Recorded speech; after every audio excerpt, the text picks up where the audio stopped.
Hello everybody and welcome for today's 5 minutes with Ekaterina tips and tricks during language learning. And you know what? Our topic for today is how to learn language with a teacher. Yes, I know there are lots of videos about how to do it without a teacher, and you even can go and check my own video how to do it without a teacher. But now we have an opposite problem, how to make our cooperation with the teacher more effective, so you really would learn faster.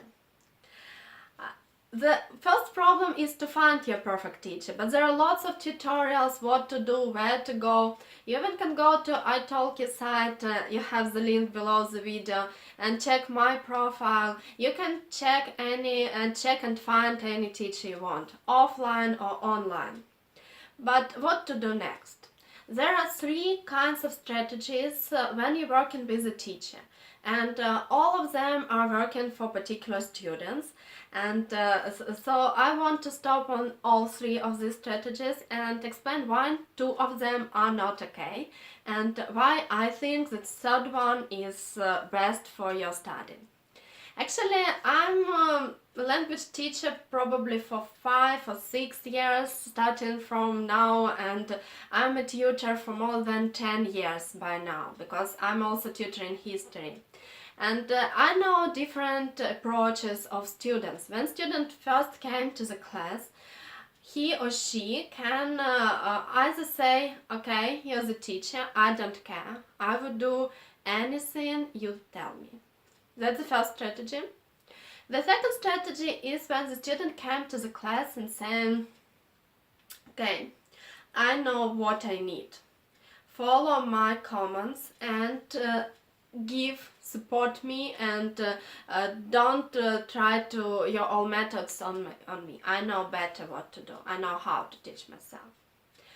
And actually both of them have their own advantages and disadvantages. So when you come into a teacher and say do whatever you want, actually it's not okay even if you do all the exercise by yourself, because a teacher is a separate person. If you don't know the teacher, and probably that's it when you're starting working with the teacher, you don't give any clues which strategy are best. Sometimes some students need more strict commands, some students need more relaxing environment, some students need more homework or less homework, less critic, more critic, less saying you're fine, you're best student, or more saying you're fine, you're best student. So you don't, when you come in and say do whatever you want, you don't give me a clue as a teacher, so I don't know what to give you. That's why we need 5 or 6 lessons just to figure out what is working, what is not working. Actually, it's normal to have a couple of lessons like this, but you are not active, you are not proactive in your studying. So the advantage is that the teacher can do everything. Like the teacher would be more open and give you everything he or she has. The disadvantage, you're not participating really well, and so you can't correct, you can't help teacher to find the perfect strategy, and maybe some very good skills teacher have wouldn't work for you, so teacher shouldn't apply it. So it's the first strategy when you're saying do whatever you want. The second strategy is opposite, when you come into a teacher and saying, okay, I want to do this, this and this in our lessons, and no more, I know how everything works. It's good because you're proactive. It's the opposite approach from previous position, but teacher couldn't help you, because sometimes being in a little bit distance you can see what person needs, and actually as a teachers we are not only studying our subject. Yeah, I'm not only studying language or history or archaeology, I'm also studying how to teach.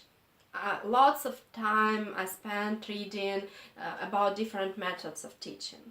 And you also read about it, but I'm reading about it constantly. I'm applying it on different people, and actually I'm thinking what's better, what's wrong. I have this experience, which you don't have.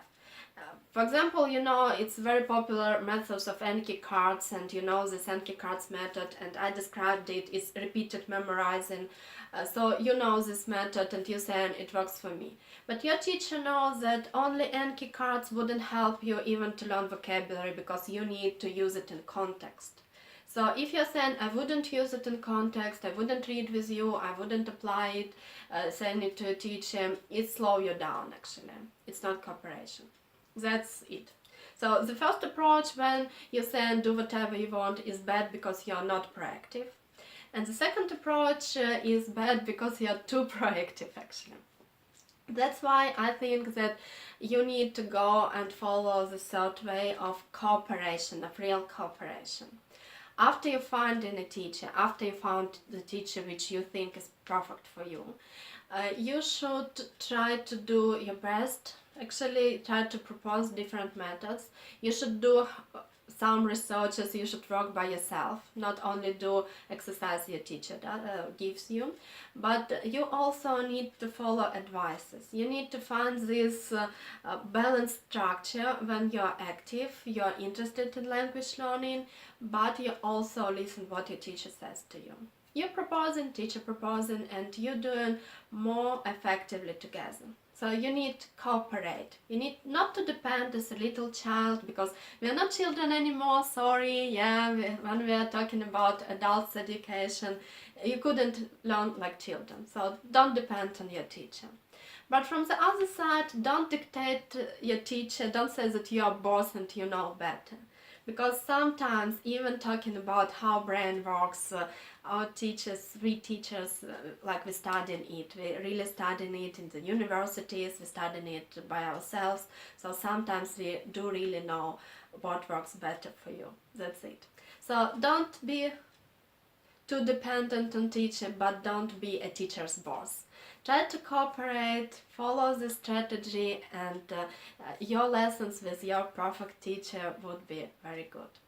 Hope it was helpful. You can write below in the boxes and say what you think about teaching methods, what's working for you, and how you imagine your perfect teacher.